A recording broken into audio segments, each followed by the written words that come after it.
Greetings, travelers to the stars. My name is Mark, and this is Tomes of Awesome.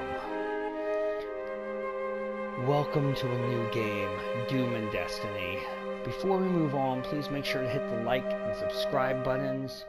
Click the bell notification to get notified whenever I upload new videos. I create new videos every Thursday, Friday, Saturday, and I basically have them uploaded then by like Thursday, Friday, Saturday night, so basically the end of the week there.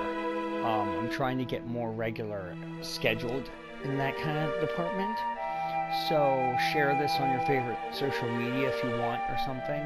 Hopefully, that'd be cool. If not, I just hope you'll come along with me on the journey for this game. This is one of my all-time favorite indie RPG games. Honestly, and it only came out a couple years ago on Steam. The story is that there were 4 guys in Italy, and they played Dungeons and Dragons all the time.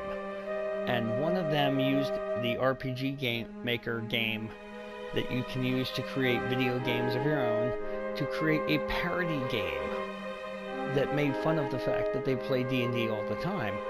And he had his friends try it out, and in addition to them finding it legitimately hilarious, they actually thought it was such a good game, they're like, dude, you have to finish it.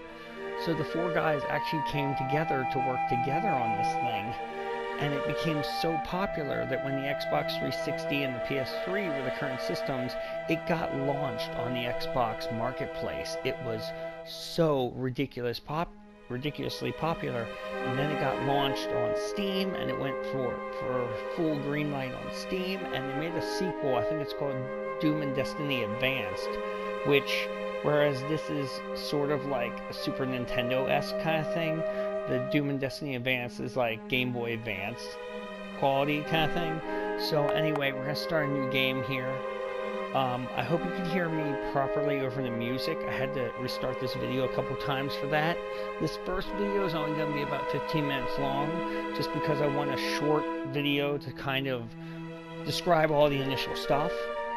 And then after that, I'll be doing half-an-hour videos as usual to go on with the game. So let's do Classic, and I will tell you that if you do not level up in this game, you will get your ass kicked. The story we are about to tell is fictionary. All the characters appearing and the events appearing in this game are work are entirely fictitious. Any resemblance to real persons living or undead is purely coincidental. Purely coincidental.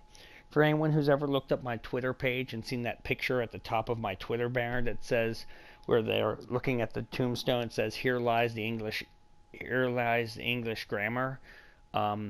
That clip is from this game, just in case you're curious. My lord, preparations have been finished. Excellent. Is the flux capacitor at maximum power? Absolutely, my lord. And the 4 elemental mana crystals overflow with energy, my lord. Marvelous. My plan is finally coming together.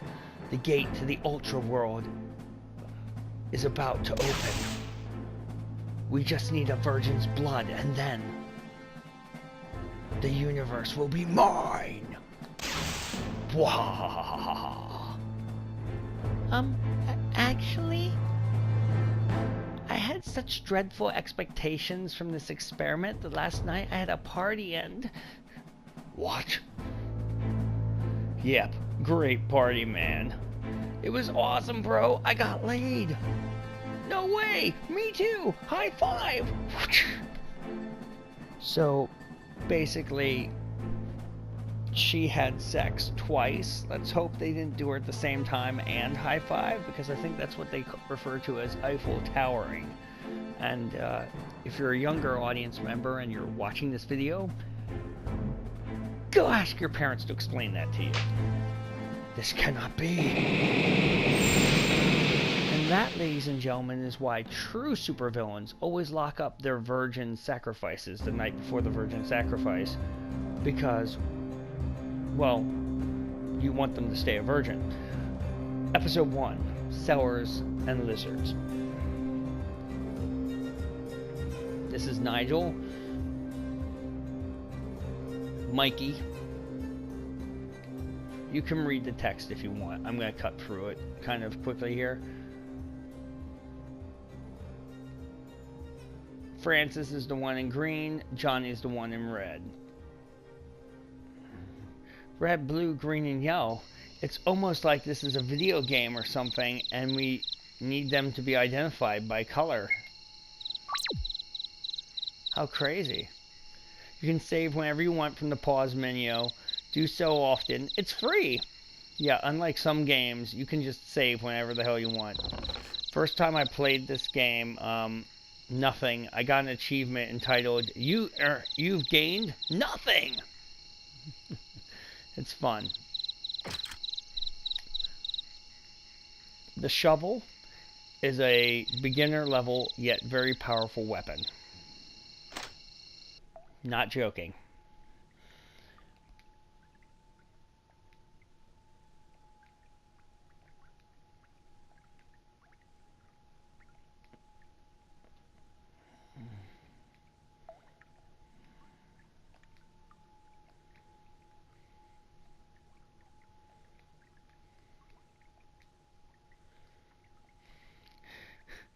How does the door just disappear and no one notices?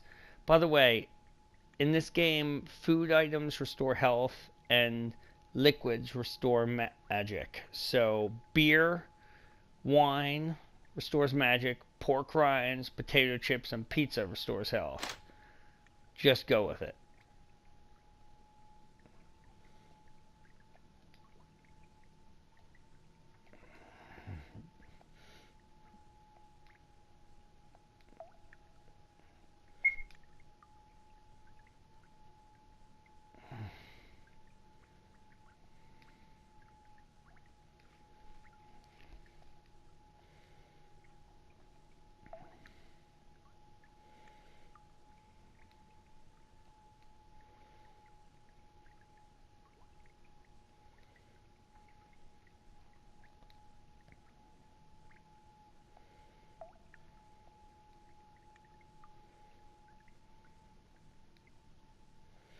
So basically, as you level up each of the 4 things,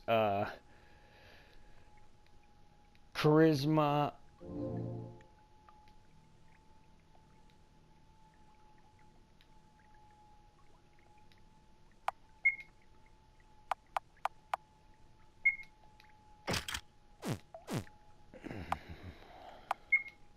actually I'll just bring it up here. As you level up each of the 4 things, might, charisma, grit, and dexterity, they will start to hit a kind of, they'll start to give you additional power points, or PP for short. And as you get these power points, they allow you to equip more and more abilities, spells, or skills in battle at the same time.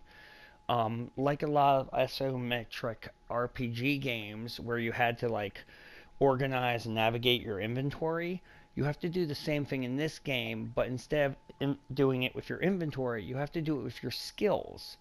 So it's kind of interesting. You have to do it in such a way so that you have enough points to activate all the skills you want.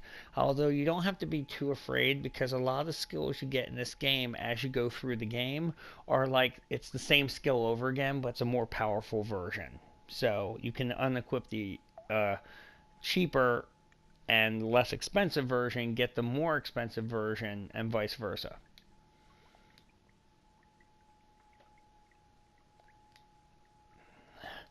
Once upon a time, there was a Christian at a speech, and he was talking about God and how faith and religion is important. And apparently, an atheist stood up and said, "Well, I believe in a giant flying spaghetti monster made of spaghetti noodles." And apparently, it caught on. In fact, a couple years ago, a woman went to court about the ability to wear a pasta strainer on her head for her photo ID at the DMV because it was religious headgear, because she was, and I quote, a Pastafarian, which is the name of this religion. And the judge said that that's okay. She got her photo ID with the pasta strainer on her head. So if you're going to go for a religion that worships a giant flying monster, I recommend Pastafarianism, because honestly, as weird as that may sound, I mean, it's got religious headgear. That's kind of cool. I'm just saying. It's kind of cool.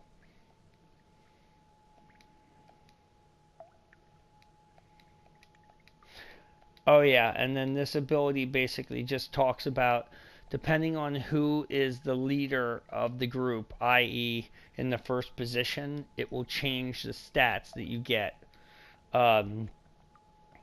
during your combat and the like, which is actually kind of cool, because basically it allows you to go ahead and put even more in control of how you customize everything, essentially.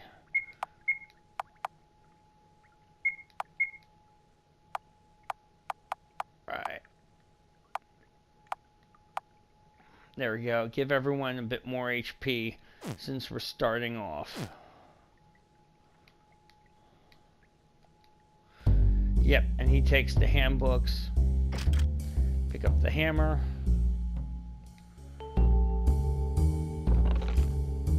Found a beer that restores magic. Now I'm going to go into the inventory here. Weapons. I'm going to give the hammer to my fighter. The shovel to my ninja, who has quick speed, because ninja fu, obviously.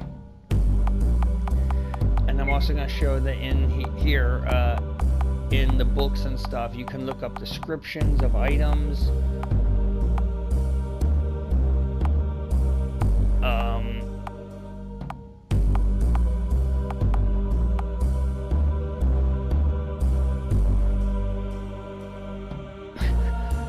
And everything else. I'm going to be ending this video in a couple minutes here, so I am going to get to show you your first fight scene here. But this game is so unforgiving. It is legitimately not. Watch.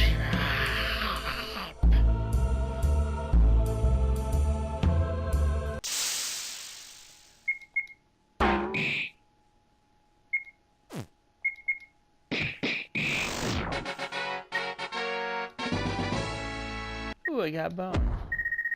Here's the side quests. The last section I want to talk about. Dead or Alive is not based on where you are or anything. It's based on what type of enemies you defeat. When you manage to completely fill up a star, when you manage to completely fill up all 5 stars, you will get an item. And then you will go on to a higher color star. Like, I believe this is bronze. After that is silver, and then gold, and I think gold might be the highest. There might be another one past that's higher. I'm not sure. Some of those items will actually be necessary in order to get into certain locations in this game. Yes, real lava. And last but not least,